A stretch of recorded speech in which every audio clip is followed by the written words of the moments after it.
Então, queridos irmãos, graças e paz, sejam bem-vindos, uma feliz e abençoada semana.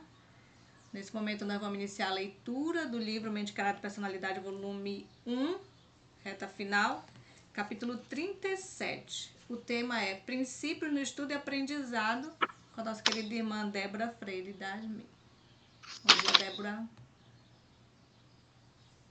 Obrigada, bom dia. Vamos então para o penúltimo capítulo do livro Mente, Caráter e Personalidade. E antes de entrarmos especificamente no assunto, princípio no estudo e aprendizado, alguns princípios que podemos obter, gostaria de trazer uma ilustração para compreendermos um pouco melhor o tema. Na época de João, o discípulo amado, existiam dois tipos de conhecimento. E até hoje existem, mas naquela época os gregos, eles ainda usavam o conhecimento intelectual, o conhecimento helenístico. E para eles dizerem que conheciam algo, para eles dizerem que conheciam uma flor, por exemplo, eles iam à biblioteca, estudavam tudo sobre a flor, devoravam realmente todos os livros, e aí eles diziam, eu conheço a flor. Mas para João, para ele dizer que conhecia a flor, ele sim ia à biblioteca, ele lia os livros, ele tinha o conhecimento intelectual, mas ele também ia até a flor. Ele tocava na flor, sentia o aroma da flor, e aí ele dizia que conhecia a flor. Então, João tinha dois tipos de conhecimento. Conhecimento intelectual e o conhecimento pessoal da prática, de realmente ir até a flor e ter uma experiência ali. E na experiência de João, essa ilustração está no livro Conhecer Jesus é Tudo, nos mostra que nós precisamos ter o equilíbrio. Precisamos priorizar os dois tipos de conhecimento. Não só o teórico, não só o intelectual de estar estudando, mas também não só o prático. Precisamos ter os dois conhecimentos. E hoje nós vamos obter alguns princípios para o estudo, para o aprendizado, para termos esses conhecimentos em nossa vida. Como foi lido para a base da oração, em Isaías 28:10, menciona que nós precisamos comparar texto com texto. É regra sobre regra, preceito sobre preceito. Nós precisamos ter essa dedicação de buscar. A nossa mente, as nossas afeições precisam ser educadas. E quando nós estudamos a Bíblia, a palavra de Deus, comparando texto com texto, quando nós pegamos livros inspirados e comparamos também, então assim, nós vamos crescer no aprendizado. E esse é um dos princípios que nós precisamos ter para obter o ensino, o conhecimento teórico. E é algo muito importante, porque quando nós fazemos isso, a nossa mente vai sendo iluminada e nós vamos compreendendo qual é o caminho da verdade e qual é o caminho que nós não devemos seguir. E, além disso, quando nós vamos obtendo conhecimento teórico, nós precisamos de Deus para não nos exaltarmos. E aqui no livro, na página 351, diz assim: Deus aceitará a mocidade com seus talentos e a opulência de suas afeições, caso a ele se consagrem. É-lhes possível atingir o mais elevado grau de grandeza intelectual, e se forem equilibrados pelos princípios religiosos, poderão levar avante a obra que Cristo veio do céu efetuar, sendo assim co-obreiros do Mestre.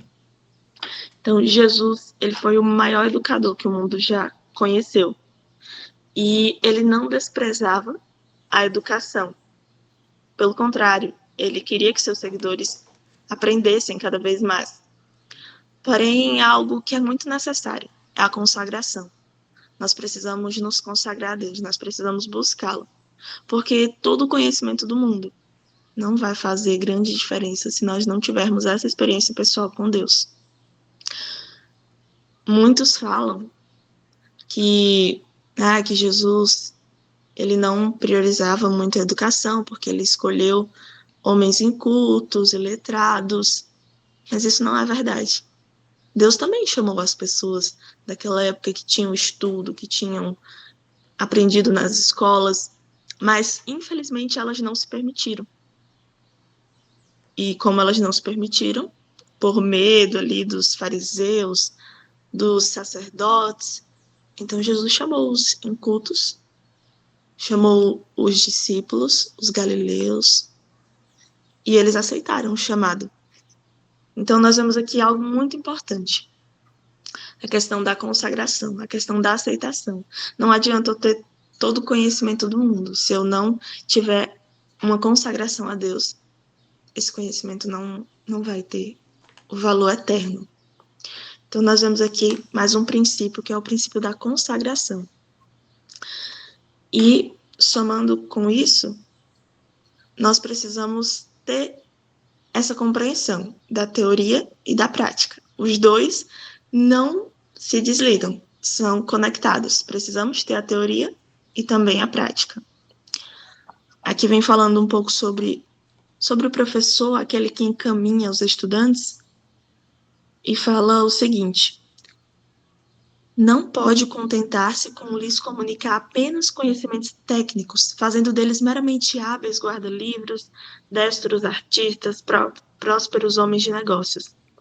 É sua ambição incutir-lhes os princípios da verdade, obediência, honra, integridade, pureza, princípios que deles farão uma força positiva para a estabilidade e o erguimento da sociedade. Ele quer que eles, acima de tudo, mais aprendam a grande lição da vida sobre o trabalho altruísta. Então, aqui mostra realmente que não deve ser incutido na mente só os conhecimentos técnicos, mas é necessário ter conhecimento prático de um trabalho altruísta, de realmente a pessoa ser uma pessoa íntegra, pura e muito mais. Então, Deus quer que tenhamos isso em nossa mente, porque dessa forma vamos ter o nosso caráter transformado. E Ele quer que a nossa mente seja levada mais alto. Ele quer realmente que tenhamos a nossa mente elevada e não simplesmente nas coisas baixas aqui dessa terra. Aqui também fala o seguinte, que o coração e a mente devem ser educados de modo a preservar sua pureza, mediante o receber diário suprimento da fonte da eterna verdade. A mente e a mão divina preservaram, através dos séculos, o registro da criação em sua pureza. E aqui continua falando sobre a palavra de Deus, que nós precisamos estudá-la. Então, para termos uma mente mais elevada, nós precisamos não só obter os conhecimentos seculares, mas um princípio essencial para nós, para o nosso estudo, é termos, obviamente, em primeiro lugar, a palavra de Deus. Recebermos diariamente os suprimentos da fonte, que é Cristo, da fonte também, que é a palavra de Deus. Nós precisamos ter isso em mente. E a verdadeira educação, ela combina o intelectual e o moral. É necessário ter uma humilhação do próprio eu. É necessário buscar a Cristo para restaurar em nós a imagem moral de Deus no homem. Porque por nós mesmos sabemos que somos pecadores, miseráveis. Nós nos afastamos de Deus. Mas quando buscamos a Ele, buscamos não só coletivamente, mas também pessoalmente, Ele nos ajuda. E quando as nossas faculdades intelectuais e morais estão conectadas, então aí é alcançada a norma da palavra de Deus. E é isso que Deus quer para nós, que tenhamos realmente esses dois conhecimentos, o teórico e o prático. E algo que me impactou bastante, quando estive na escola missionária, lá nós tivemos o conhecimento teórico, intelectual, todas as manhãs estávamos na sala de aula, estudávamos os assuntos da palavra de Deus, e era algo muito bom. Estudávamos sobre a salvação, mas não só isso. Algo que me impactou muito é que tínhamos ali a experiência prática. Nós tínhamos a experiência não só de auxiliar as igrejas, mas também de fazer o trabalho missionário. Nós podíamos ter momentos com Deus em meio à natureza. Nós realmente, graças a Deus e também aos professores, tivemos experiências de aprender o que está na palavra de Deus, teoricamente, mas também de pôr em prática, levando na prática o evangelho aos outros e também tendo momentos pessoais com Deus. Então, isso é algo muito essencial. E aqui também vem mencionando que a verdadeira piedade enobrece e aprimora. Nós precisamos realmente ter isso em mente, que não devemos estar olhando só para as coisas dessa terra. Precisamos olhar acima, olhar para o céu, olhar para Cristo e assim buscar viver na prática a verdadeira piedade. Porque dessa forma vamos ser aprimorados, vamos ser transformados e Deus vai ser honrado com a nossa vida. Precisamos buscar isso. E na página 352 tem um texto muito interessante que diz assim: na formação do nosso caráter, a integridade é necessária ao êxito. Importa haver sincero desejo de executar os planos do construtor mestre. As vigas empregadas precisam ser sólidas. Nenhuma obra descuidosa, que não seja digna de confiança, pode ser aceita. Isto arruinaria o edifício. Todo ser deve ser posto nessa obra. Ele requer resistência e energia. E aqui continua falando sobre que devemos pôr todo o nosso ser na obra de transformação do nosso caráter. Isso requer de nós esforço, requer de nós energia, e não deve haver preguiça. Nós precisamos entender que a nossa vida é um depósito sagrado, e cada momento deve ser sabiamente empregado. Nós precisamos ter realmente perseverança, buscar com sinceridade propósito de coração, buscar uma firme integridade para termos nosso caráter transformado. Porque quando nós morremos, quando a morte chega, nós precisamos estar ali em conexão com Deus, tendo a nossa vida nas mãos dele, o caráter transformado, para que por meio da graça de Jesus, por meio de Cristo, tenhamos a certeza da salvação. E quando Cristo voltar, nós também precisamos estar em conexão com ele, precisamos ter realmente o nosso caráter transformado. E para isso é necessário buscarmos, porque nada acontece por acaso. E nesse processo de transformação do caráter, nós precisamos entender esses princípios. E algo também muito importante, além do esforço que precisamos também obter, porque Deus opera, mas o homem coopera, nós precisamos deixar de lado as questões que não são tão importantes. Aqui menciona questões triviais. E muitas vezes nós buscamos alguns conhecimentos, nós buscamos estudar algumas coisas que não vão nos fazer crescer, não vão fazer nenhum sentido para a nossa vida. Então, nós precisamos entender que precisamos gastar o nosso tempo com as coisas que realmente vão nos elevar e vão nos levar para mais perto de Deus. Esse é um princípio também muito importante. Precisamos ter diligência nessa obra. Aqui diz o seguinte: contudo, Deus nos chamou para servi-lo, nos afazeres temporais da vida. Nós não devemos nos deter simplesmente nas coisas dessa vida, nos negócios, nos cuidados, mas também não devemos negligenciar. Diligência nesta obra é tanto parte da religião verdadeira como a devoção. E a Bíblia não apoia a ociosidade, que é a maior maldição de nosso mundo. Todo homem e mulher verdadeiramente convertidos serão trabalhadores diligentes. Então, é muito interessante essa leitura que nós vemos o equilíbrio entre a teoria e a prática, entre o trabalho secular e a comunhão com Deus. Aquele que verdadeiramente tem devoção a Deus, ele também vai ser diligente nos seus afazeres temporais da vida. E ele vai testemunhar de Deus dessa forma. Como José, por exemplo. Ele foi governador do Egito. Daniel também, ele teve uma posição de grande destaque ali no reino da Babilônia, da Medopérsia.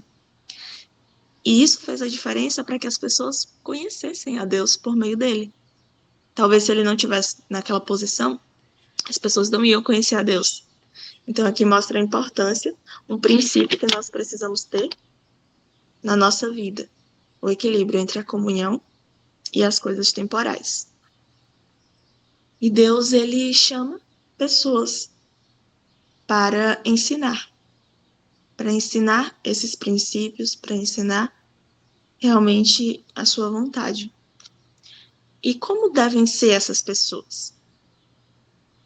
Aqui vem falando que devem ser pessoas que andem com Deus, que realmente tenham fé, tenham paciência, que se abstenham da própria aparência do mal e que estejam em tão íntima comunhão com Deus que sirvam de condutos de luz. Ou seja, devem ser realmente pessoas cristãs. E Deus quer realmente que tenhamos essa experiência de caminhar com Ele. Porque quando nós buscamos ser amigos de Deus, mesmo que nós não percebemos, as pessoas vão olhar para nós e vão dizer, nossa, eu vejo uma luz em você. Eu sinto paz quando você fala. Você transmite paz, você transmite tranquilidade. E isso não vem de nós, vem de Deus. Do momento que nós separamos ali para estudar a Bíblia, nós obtemos o conhecimento teórico, mas nós também tratamos comunhão com Deus. Temos a experiência pessoal, e isso nos leva a sermos pessoas diferentes, a transmitirmos a luz de Deus. E Ele quer fazer essa obra em nossa vida. Ele quer nos ensinar os princípios de estudo e aprendizado, mas também quer que venhamos ensinar às outras pessoas. E quando nós aprendemos essas coisas, nós vamos obtendo a transformação do nosso caráter. E não conseguimos mais realmente ser as mesmas pessoas. Aqui vem falando sobre hábitos corretos que deixam realmente a impressão verdadeira sobre o caráter. E desde criança, as crianças elas precisam aprender sob a influência do Espírito Santo a terem bons hábitos, para terem um bom caráter com a ajuda de Deus. E esses hábitos, o caráter, as qualidades que as crianças podem obter, os jovens, não são formados num só molde. Mas aqui na página 355 diz assim: todo professor tem de vigiar seus próprios traços peculiares de caráter, para que Satanás não use como seu agente para destruir almas, por meio dos seus próprios traços de caráter não consagrado.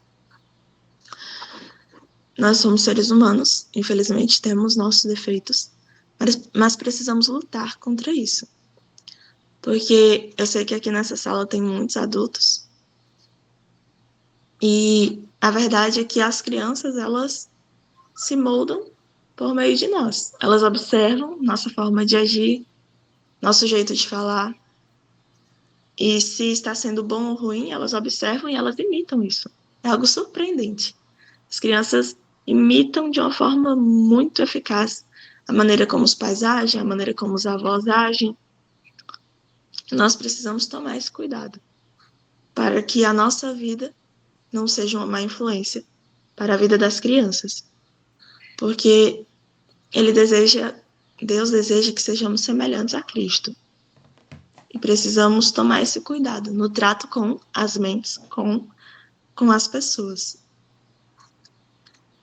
E aqui, também na página 355, diz o seguinte: é um instrumento que opera diariamente, que deve ser posto em exercício.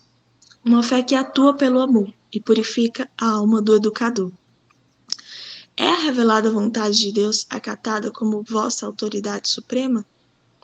Se Cristo, a esperança da glória, é formado no interior, a verdade de Deus agirá de tal maneira sobre o vosso temperamento natural, que seu poder transformador será revelado num caráter transformado. E não convertereis a vontade de Deus em mentira, perante qualquer de vossos alunos, por vossa influência, mediante as manifestações de não santificado coração e temperamento. Então, a leitura aqui fala realmente que nós precisamos ter precisamos conciliar tanto as nossas palavras quanto o nosso caráter.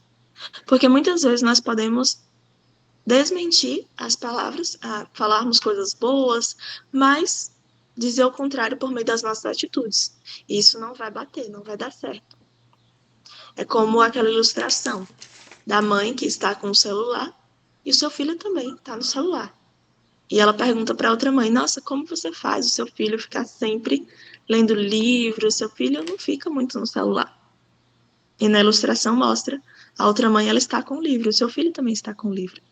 Ou seja, o exemplo fala mais do que as palavras. E isso nós precisamos ter em mente. Mas nós não conseguimos transmitir um bom exemplo de nós mesmos. Nós precisamos de Jesus. Jesus fala que sem mim nada podeis fazer. E Paulo, vivendo essa experiência, ele testifica isso. E ele diz, tudo posso naquele que me fortalece. Porque ele compreende que ele só vai conseguir por meio de Cristo. Quando nós somos fracos, aí é que somos fortes nele. Porque sentimos a nossa fraqueza e buscamos uma dependência maior de Deus. E ele deseja, Cristo, a esperança da glória, deseja habitar em nós. Nós precisamos orar a ele para não fugirmos dele.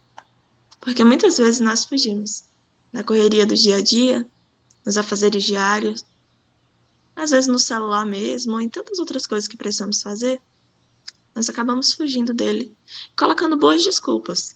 Ah, não, mas é porque eu tenho muita coisa para fazer, eu tenho os estudos, eu tenho trabalho, mas nós precisamos realmente não fugir de Jesus, porque ele é essencial para a nossa vida, para a transformação do nosso caráter, para colocarmos em prática esses princípios de estudo e de aprendizado, para sermos semelhantes a ele e levarmos outros a serem semelhantes também. Nós precisamos ter ele em nosso coração para não sermos pessoas grosseiras, que censurem continuamente as crianças, porque isso acaba afetando aos que estão ao nosso redor.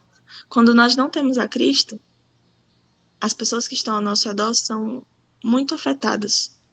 Nós precisamos buscar a Deus para não sermos assim.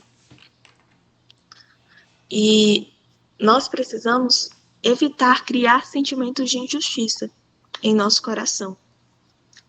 Na página 357 diz que neste tempo de graça estamos formando nosso caráter para a vida futura e imortal.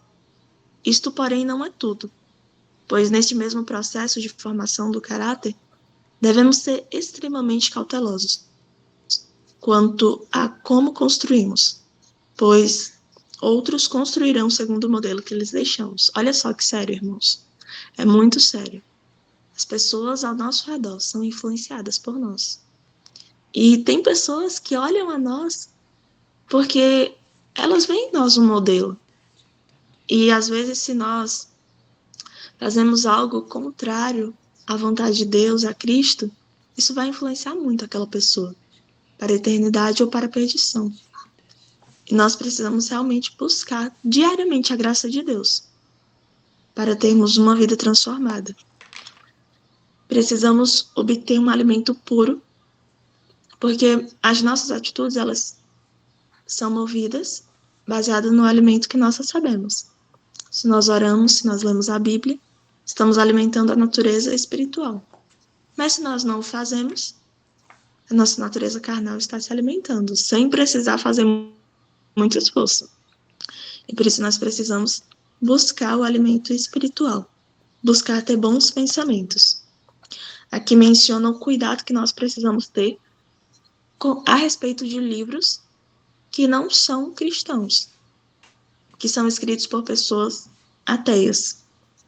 Porque quando nós lemos esses livros, por mais que tenha uma parte de verdade, sempre tem coisas que não são do agrado de Deus.